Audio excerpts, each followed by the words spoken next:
Now, the rest of this video will be dedicated to making fun of him and slandering his name. Let's get into it. From as far back as I can remember, my dad has been a Bob the Builder, I can fix it type fella, and he always tried to make fun stuff for us while growing up. He made a train table for me, a half pipe for my brothers, a deck for our house, a multi-level treehouse with a zip line, and installed a rope swing to the tree out front. And in most cases, he's able to fix things that aren't working, except his son's attention spans, or his own. Nobody can. But this blessing can become a curse when something stumps him. I think fixing things is so integral to his essence that once he starts fixing, he can't stop. Come on, you piece of crap! Gosh, the frick, dang it! Dad, it's okay, just calm down. I'm completely calm!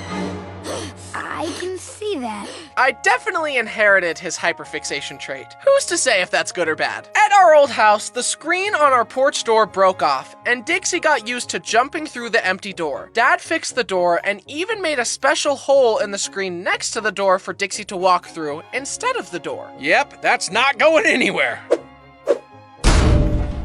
This is one of the only times I've seen my father just give up. He left the door without a screen after that. Eventually, we graduated from Mario Kart DS to Mario Kart Wii. This was the one that I've played the least because, as we already established, I don't understand motion controls. Also, apparently using a bike is the only viable option because doing a wheelie is just free acceleration, so that's pretty dumb. It didn't help me develop my skills at all, but it definitely added some great tracks, and using the plastic Wiimote was real fun as a kid. Look, Mom, I'm driving!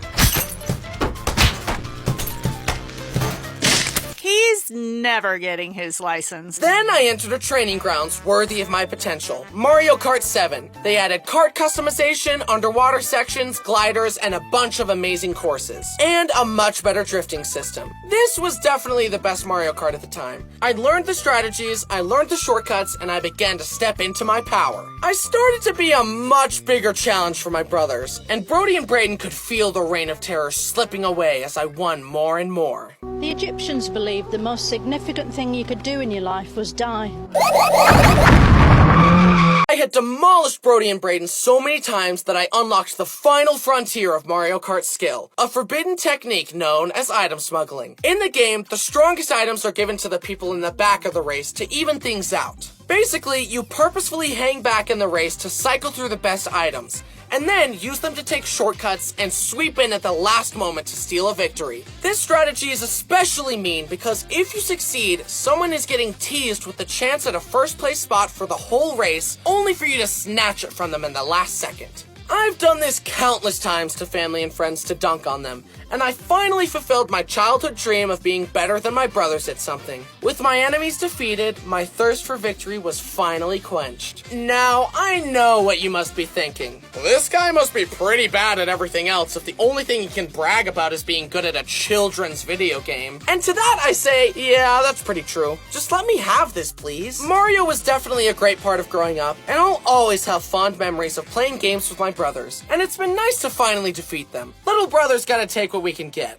And in all seriousness, it was very sweet of Brody to always help me find hidden secrets and beat levels that were too hard for me. And I'm very happy to have so many great memories gaming with the boys. Hi, I'm Bryson, and today I want to tell you more stories about this creature. And later, we'll be talking about his partners in crime, my siblings' dogs. This is Bo, my 5-year-old rescue pit bull. But he's the good kind of pit bull. He's never eaten a toddler. At least, not to my knowledge.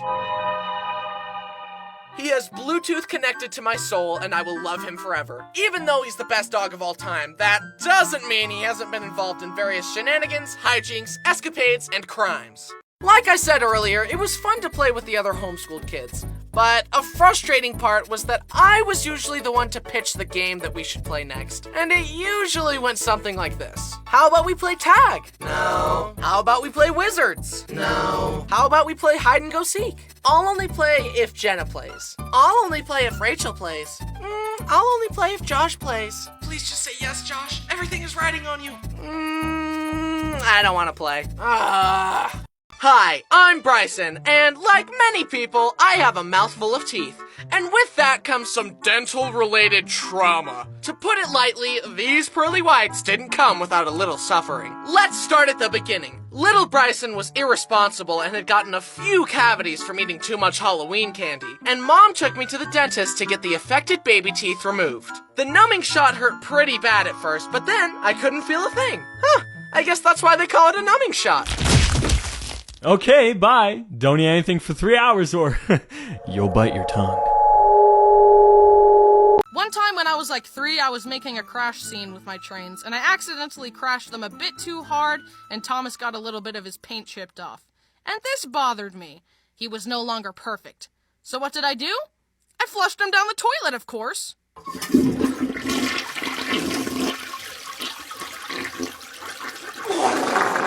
A while later, my parents realized that the toilet was clogged.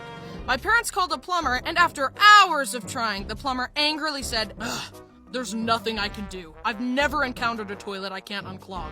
You're gonna need to buy a new toilet." So they let the plumber smash the toilet open to see what had clogged it. It was a big wad of toilet paper, and at the center was my Thomas train. So we got a new toilet, and I got a new Thomas. This guy literally body-shamed me into getting braces again by comparing me to a cartoon character. But I am a cartoon character, so why am I even wearing these? I can just draw myself with perfect teeth.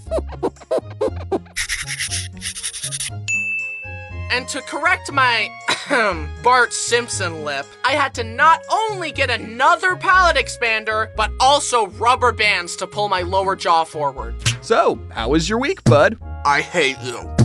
But then it was time to move again. I said goodbye to my friends, we did another cross-country road trip, and arrived at our new house in California. I made some new friends in the neighborhood, and it was time for me to take on public school. And I hated it. But it's okay to hate things, it builds character. Plus, my grades were really good if we're going by golf rules. And having my friends with me made it a lot easier. And now I am a very well-rounded, well-adjusted, socially adept young man.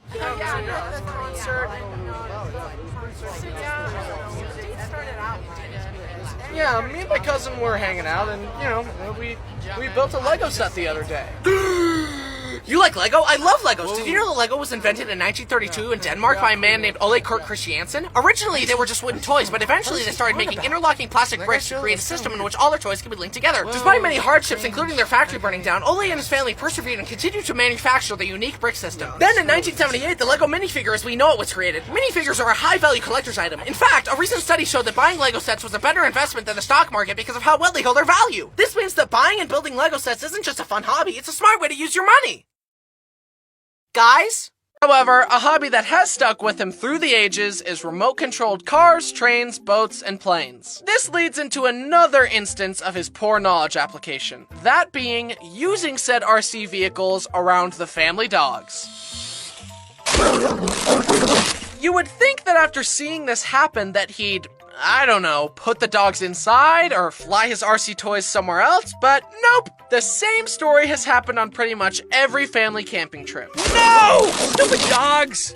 No! Stupid dogs! No! Stupid dogs! Yeah, they're the stupid ones. But the sad thing is, if the dogs don't destroy the RC planes, Dad definitely will. I can't count how many RC planes he's crashed. It's not even a question of if he will crash them anymore, it's when. On our most recent trip, Dad bought a big fancy plane that could take off and land in the water. He gathered us all together to watch its maiden voyage, and we all just watched sadly, anticipating the inevitable.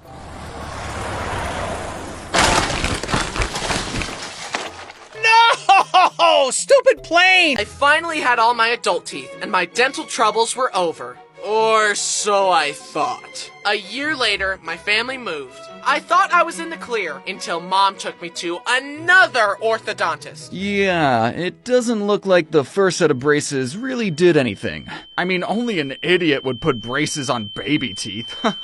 Yeah, I would recommend getting new braces now that the adult teeth are in.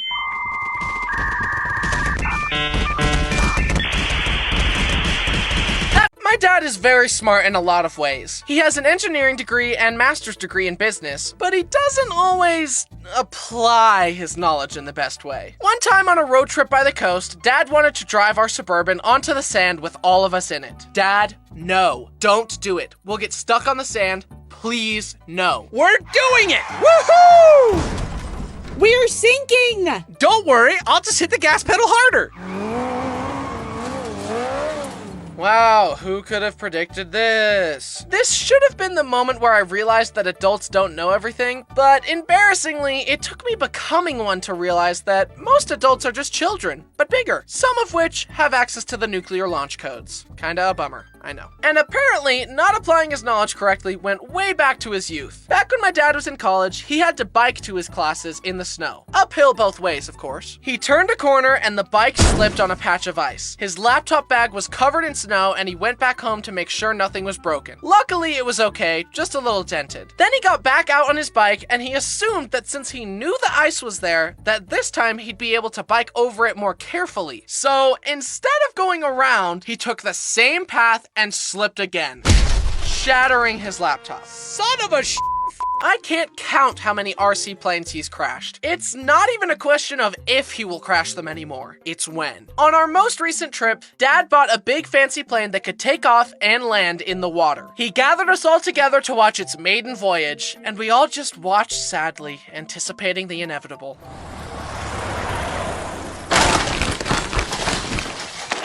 No! Stupid plane! The funniest part to me is that Dad has often expressed his interest in getting his pilot's license and flying real planes. Like, dude, no one in this family is ever gonna get in a plane with you behind the wheel. You failed the simulations. What makes you think you'll succeed with the real deal? Then, of course, as Dad was trying to fix the plane, the propeller started going and Bo grabbed the plane and destroyed it. I would have thought that someone who's so good at math would stop putting RC toys and dogs in the same equation by now. When my dad was in college, he had to bike to his classes in the snow. Uphill both ways, of course. He turned a corner and the bike slipped on a patch of ice. His laptop bag was covered in snow and he went back home to make sure nothing was broken. Luckily, it was okay, just a little dented. Then he got back out on his bike and he assumed that since he knew the ice was there, that this time he'd be able to bike over it more carefully. So instead of going around, he took the same path and slipped again, shattering his laptop. Son of a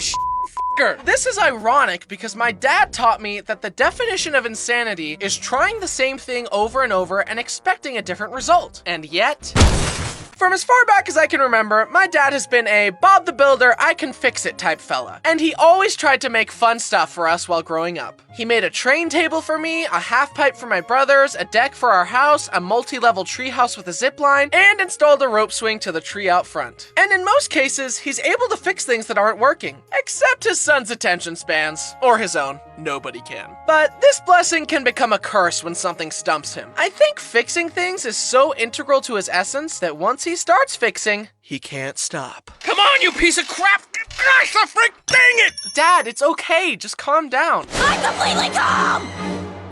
I can see that.